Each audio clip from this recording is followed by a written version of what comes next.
guys, welcome to Bar Z. My name's Stan, and I'm finally done with my testing on the Hotshot 1200, and I've settled on a spec and a configuration, and we had to, after the configuration's figured out, we got to weigh it and know how much it's going to cost to ship it, what the components involved are. There's a lot of things to do. I've done about 7 days worth of solid testing on it, which I started with a single wrap element and did just an empty oven test, ramp up, ramp down, check its performance. And I had some in the center of the oven with a single wrap element. The element just came around once, all the way around the walls. And I kind of had a cold spot in the center. So I did a double wrap element as seen here, and stayed with the same wattage. This is a 4,000 watt oven, so it's double what the little 360 is in wattage wise. And because of this, we had to bump it up to 240 volts. So it runs on 240 volt, 4,000 watts, and it pulls less than 20 amps. So it'll run on a 20 amp, 240 volt circuit. All the electrics inside are all rated for 240 volt with no transformers, no extra pieces inside the control panel. I get 240 volt alarms, 240 volt fans. The little temperature controllers will run all the way up to 250 volts. It's got a switching power supply inside, so everything's set for 240 volt. No muss, no fuss. Now the reason I wanted to build a bigger oven was because of smelting and doing casting and things like that. So these will fit the big crucibles inside, the big ceramic crucibles. Probably fit an even bigger one. Now the working chamber on the 1200 is 10 inches wide, 10 inches high, 12 inches deep. That's where we came up with the 1200. It's a 1200 cubic inch oven. Now, what other type of tests did I do? I did the empty test with 4,000 watt single wrap. Wasn't real happy, with the hot and cold spots. So I ripped it out, went to the double wrap element. It makes 2 trips around the walls, and still 4,000 watt. And then I started doing some thermal loading. Now, when I say thermal loading, we take and calculate a specific cubic inch of the oven and load it with cold steel.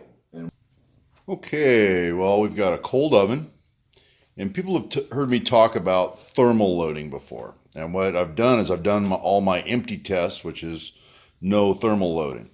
And I had to do a bunch of math because all I had was a bunch of scrap, but I've got it loaded up. And this is a 25% thermal load. In other words, 25% of 1,200 cubic inch is what I've got there in material and all my scrap. I sat there and measured each piece and did the math on each piece and calculated the square inches of all that material in there. But yeah, there's a piece of tubing back there with a bunch of rebar. There's some old shaft drop-offs. You just kind of raid the scrap pile. Okay, fine. So now we're going to test it with a 25% thermal load.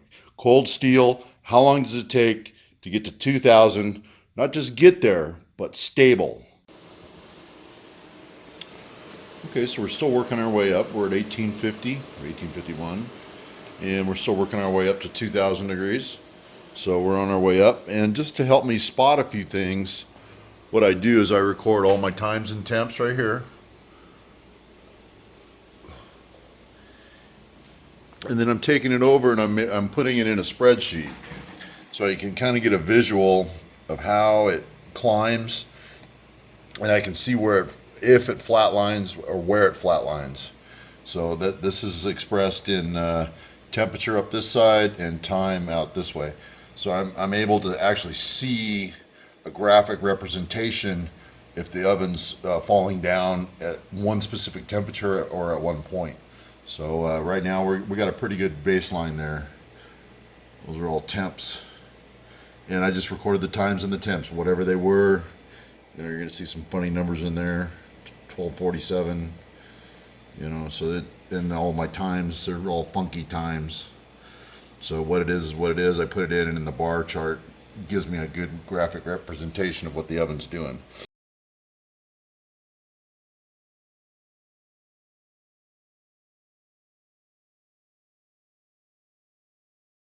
and then I bumped it up to a 50% thermal load, which is literally half of the interior space of the oven filled with cold steel. Now, I know you want to know the results, but it took, with a 50% thermal load, I had 600 cubic inches of steel in a 1200 cubic inch oven, and we took it up to 2000 degrees in 2 hours. Almost 2 hours flat. It was 2 hours, 2 minutes till I hit 2000 degrees, and I was pretty pleased with that.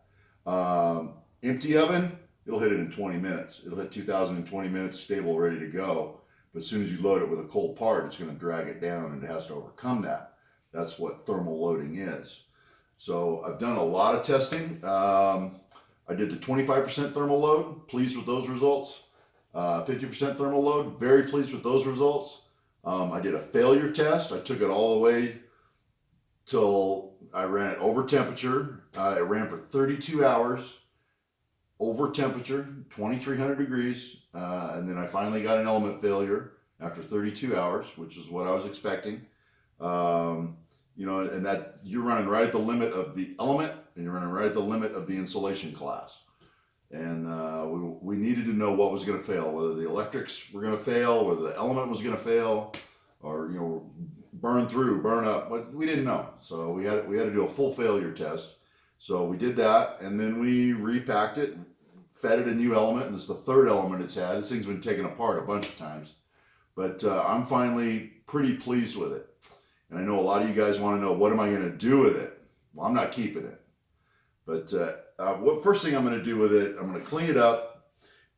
I need to photograph it for the website, obviously, if I'm going to sell them. And then I'm going to take it with me to the Good of the Land Fest coming up this month, October. I'll link below to the Good of the Land Fest. If you're not going to Temple, Texas, you should go check it out.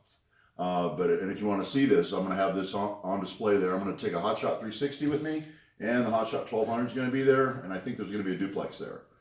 So you'll be able to see all three models of oven that I'm currently supporting. So after that, what do we do with it? You know, go to the Land Fest, everybody looks at it, we get their little handprints all over it. What are we going to do with it after that?